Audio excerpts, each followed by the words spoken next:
Everybody, this is Alvin Brown, CEO and founder of the Center for Healing and Peak Performance, and I'm an integrated peak performance consultant, giving you tips and strategies you can use to help you get to peak performance and optimal health no matter where you are on your journey. I'm also the author of Journey to Personal Greatness, Mind, Body, and Soul, a blueprint for life balance and self-mastery, available at all your major bookstores, Barnes & Noble, Books A Million, Amazon, and in Canada, Chapters Indigo Online. All right, so this is Soulful Saturday. Here's the idea behind these whole video series. I want to give you information. I'm a real pusher. I'm a real success guy. I like to go after success and I like to drive hard. But I believe that we can get there, wherever there is for you. I believe we can get there with all our wheels on. I've seen too many people. Just today, I was coaching with somebody and they were talking about, they're struggling going for their goals when it comes financially because they're worried about giving up something to get something else. See, that's the old thinking. I want you to think about, I'm going to get what I want, but I'm going to do it with everything in check. My family, my relationships, my health. And that's the mindset I want you to take. So this information I'm giving you is all about life balance and self-mastery, mastering yourself so you can get this as close to this balance as you can get. All right, so today it's Soulful Saturday. And I give you 3 videos a week. Monday mindset, little checkup from the neck up so you can get your game tight, mental, emotional game. Wednesday, hump day hustle, all about the body, keeping the body in check. Information on structure, function, nutrition, how you can get that running right.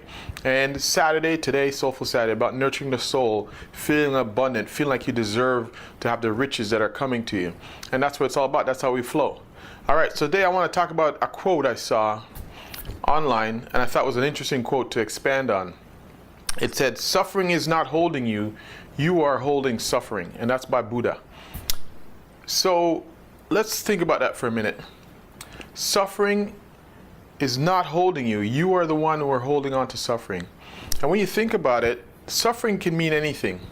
It means a yearning to be authentic, to go for that dream. You have a special dream in your heart and in your mind that you want to go for. But every time you complain about what your past was, who wasn't there for you. I had the same thing. I grew up with a single mom, youngest of 5, Kingston, Jamaica. Things were tough. But if I kept holding on to that story, that's the suffering, I would never have grown beyond it. And now on to my own kids where they don't have to listen to the suffering and I pass that on through generations. So that's what I'm saying. You might have gone through some tough stuff. But hopefully at this time that you're listening to this, it's behind you. That's what I mean by the suffering. If you're currently in it, all you can enjoy at this time is the moments, is the nows. That's all you can focus on if you're still in the suffering, in the situation that's causing the suffering. What I want you to do in that case is to focus on what's coming, the good that's coming, because life goes in cycles. You won't be there for long if you continue to move forward. You won't be there for long. Right now it might be out of your control. If you're young or if you're in a certain environment that doesn't allow you to exceed quickly, you have to bear it in and hang on.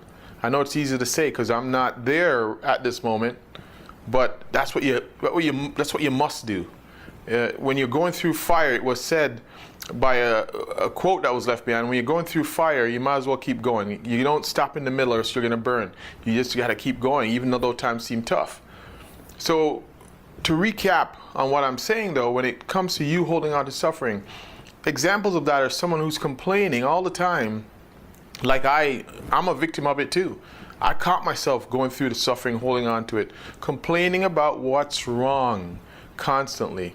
Complaining about you can't have this opportunity because of this situation, someone holding you back, the man, the situation, the government, the new politics, this, that, woman, man, black, white, gay, straight.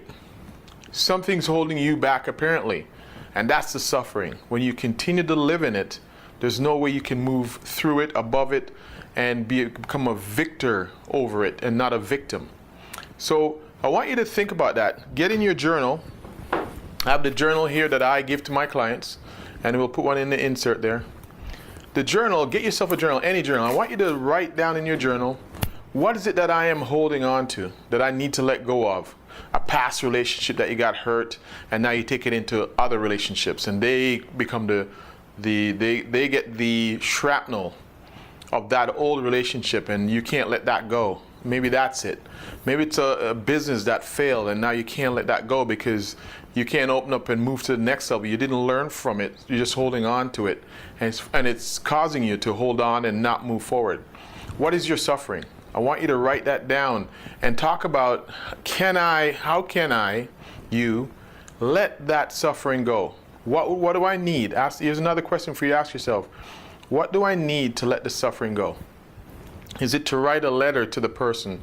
Or is it to journal about what did you learn? What are 5 things you learned from that event? That way it can be your fuel or an asset as you move forward. Like, for instance, if you got burnt, was there something you didn't do that you shouldn't have taken care of? Did you not take care of everything, do your due diligence, and you got caught? Maybe that's now you learn and go forward. Because the only time you fail is when you stop. So, there's a question I want you to ask yourself. Journal about it. How am I holding on to suffering? And what do I have to do? What do I have to do to let it go? What do I need to do to let it go? And what are 5 things I've learned from that event? Maybe to love somebody more. Or maybe that relationship, you might find out how you brought something to it. Or maybe it's the person you're picking and you keep seeing that the same situation shows up with everybody you pick. So maybe it's you that's looking, because at the end of the day, I can't talk about your partner. I can only talk about what you can do. And what you can do is change your whole outlook and stop and evaluate what's going on so you don't keep repeating it. All right? So think about that thought. Suffering's not holding you, you're holding suffering. And let's see if we can use that in our arsenal to help us move forward. Because I want you to be relentless about your pursuit for what brings you joy, and we call that personal greatness. Until next time, Monday. I got a special video coming up on Monday. You're going to love it. It's from a live event that I did. And until then, we'll talk to you later. Peace and love.